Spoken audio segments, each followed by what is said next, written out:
దేవరాజ్ గారు మీరే ఫస్ట్, మిమ్మల్ని పిలిచానంటే మీరే మాట్లాడాలి. ప్లాన్ చేసి ఇరికించినట్టుంది. సరే ఏదో ఒకటి మాట్లాడదా.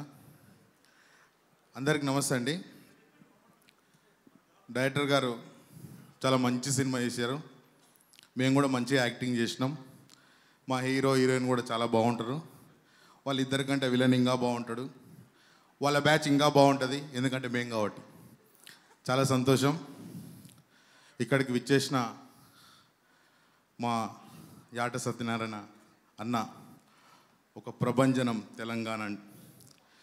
తెలంగాణ మట్టి వాసనను ప్రపంచ నలుమూలాలకు వ్యాపింపజేసిన మా తెలంగాణ బిడ్డ. అన్న పేరు పెద్దగా ఉంటుంది కానీ ఖాళీ పిలిస్తే మా యాటన్న మామూలుగా ఉండదు. అదేవిధంగా మా డైరెక్టర్ సతీష్ అన్న, డైరెక్షన్ డిపార్ట్మెంట్ ప్రతి ఒక్కరు, అదేవిధంగా మా కో డైరెక్టర్, మెయిన్ ముఖ్యంగా డిఓపి గారు చాలా చాలా స్మూత్గా ఉంటాడు. అసలు మామూలుగా నేను చాలా సినిమాలకు పని చేసుకుంటూ వస్తున్నాం చిన్నగా. ఆయన చాలా ఎంత కూల్ అంటే అంత కూల్గా ఉండి పనిచేసిన వ్యక్తి డిఓపి గారు. ఇప్పుడు ఈ టైంలో మా హీరో అంటే ఇప్పుడు ప్రోగ్రామ్కి హీరో మా చరణ్ అన్న పెన్ను గన్ను. అన్న పాట లేనిది మా పూట గడవదు. నిజంగా చెప్తున్నా. ఏ పాట విన్నా, అన్నదమ్ముల పాట విన్నా, ఫ్యామిలీ పాట విన్నా, మట్టి పాట మా చరణ్ అన్న కలం గలం నుంచి వస్తుంది. ఈ సినిమాకు అన్న ప్రాణం పోశాడు.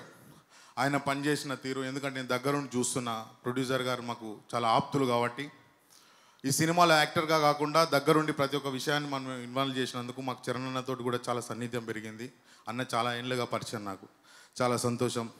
అదేవిధంగా నన్ను ఈ స్థాయిలో నిలబెట్టి ఇక్కడి వరకు తీసుకొచ్చి 14 సంవత్సరాల నుంచి చిన్న క్యారెక్టర్లు చేసుకునే నన్ను ఒక మంచి స్థాయికి తీసుకొచ్చిన నా మొట్టమొదటి డైరెక్టర్ మా శివ కళ్యాణ్, తురుంకాల సినిమా ద్వారా నన్ను ఒక యాక్టర్గా పరిచయం చేసిన మా అన్నకు శిరస్సు వంచి నమస్కరిస్తూ, అదేవిధంగా నా కో ఆర్టిస్టులు నిసార్ అన్న కానీ, మా తమ్ముడు శ్రీధర్ కానీ, రాము కానీ చాలా సపోర్ట్ చేశారు.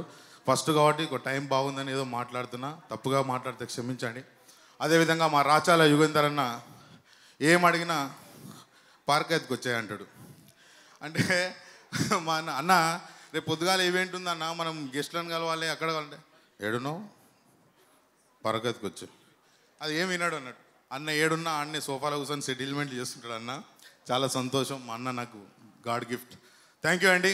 ఈ సీతా కళ్యాణ వైభోగమే చాలా అద్భుతంగా వచ్చింది. పాటలు ఒక్కొక్క పాట అసలు మామూలుగా లేదు.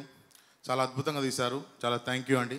ఏమైనా తప్పుగా మాట్లాడితే క్షమించండి. Thank you very much. Manisha madam, ఈ మధ్యలో నేను చేసిన 4 సినిమాల్లో మీరే కనిపిస్తారు. మీ ఎనర్జీ మాకు కూడా రావాలని కోరుకుంటూ థ్యాంక్ యూ అండి. సూపర్ అండి. పాట గురించి ఎంత మాట్లాడితే పాడతారేమో అనుకుంటున్నా ఇందాక. పాట నేను వాడినే రెడీ